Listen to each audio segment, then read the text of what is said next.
आज हम संग दोष के बारे में जानेंगे। संग दोष हम आज तक सुनते आए हैं। संग तारे कुसंग बोरे। तो वो कौन सा संग है जो हमें तारता है और कुसंग क्या है? ये हमेशा से प्रचलन में आया हुआ है कि जैसे जैसे हमारे विचार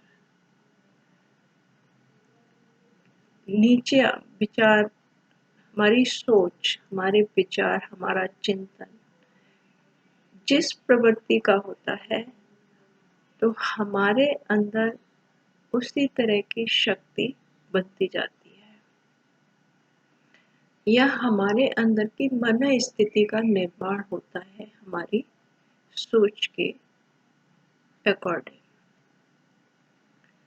जैसे कहेंगे कि किसी भी चीज के बारे में हम ज्यादा सोचते हैं,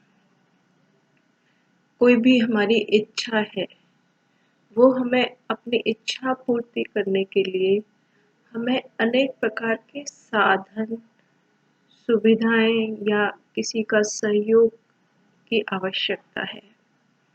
तो हम उसको पाने के लिए एक उपाय सोचते हैं। तो हमारे मन में कि हम किसका आधार लें अपनी इच्छाओं की पूर्ति के लिए। तो यहाँ पर हमारा भाव है कि संग। तो जैसे हम अपनी इच्छा पूर्ति के लिए हम किसी का आधार लेते हैं, तो हमारे अंदर एक होता है कि अच्छे उसके कारण हम अपनी इच्छाओं की पूर्ति करें। दूसरा होता है गलत तरीके से, जैसे बहुत साधारण सा उदाहरण कि पैसा कमाना। एक होता है सही एक न्याय नीति से धन कमाना, और एक गलत तरीके से धन कमाना। तो जैसे जैसे आपकी इच्छा है धन कमाने की, आप अपनी इच्छा पूर्ति के लिए कौन सा साधन उपयोग कर रहे हैं, ये आपके अंदर पर निर्भर करता है, आपके अंदर की मन स्थिति पर। एक व्यक्ति होता है कि वो दृढ़ रहता है कि मैं कब नीचे नहीं जाऊंगा, चाहे मुझे मिले ना मिले, लेकिन अपने सिद्धांतों के प्रति दृढ़ रहना। तो एक बीज होता है हमारी इच्छा और हमारी मन स्थिति कि हम किसी चीज को पाने के लिए किस तरह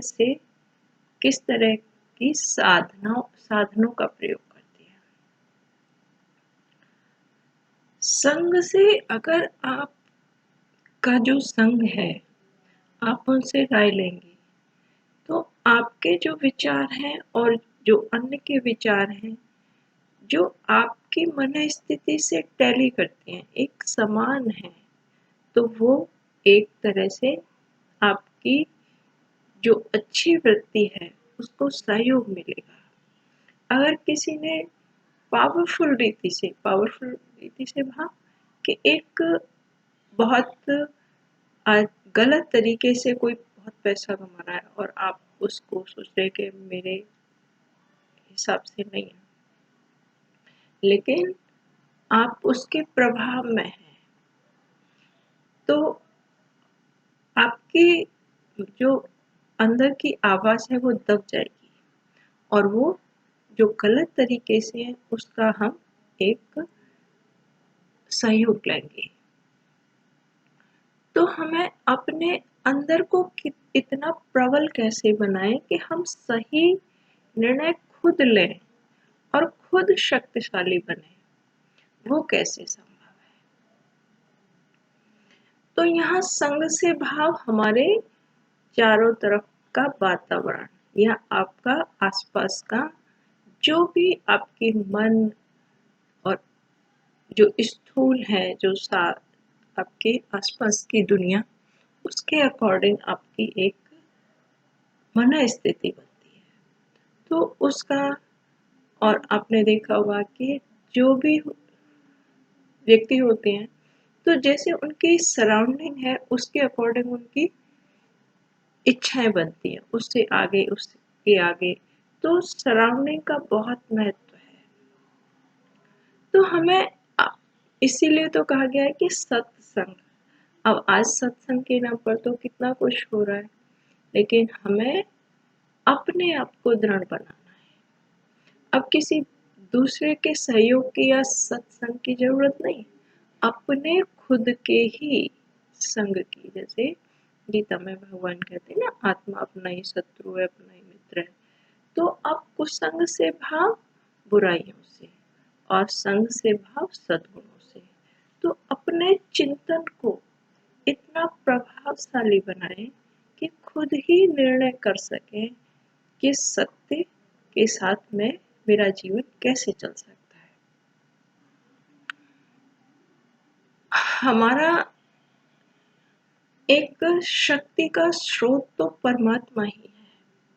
हमारी खुद की सकारात्मक वृत्तियों को जगाना, जैसे गीता में भगवान कहते हैं ना, आपके अंदर ही सारी दिव्यताएं हैं।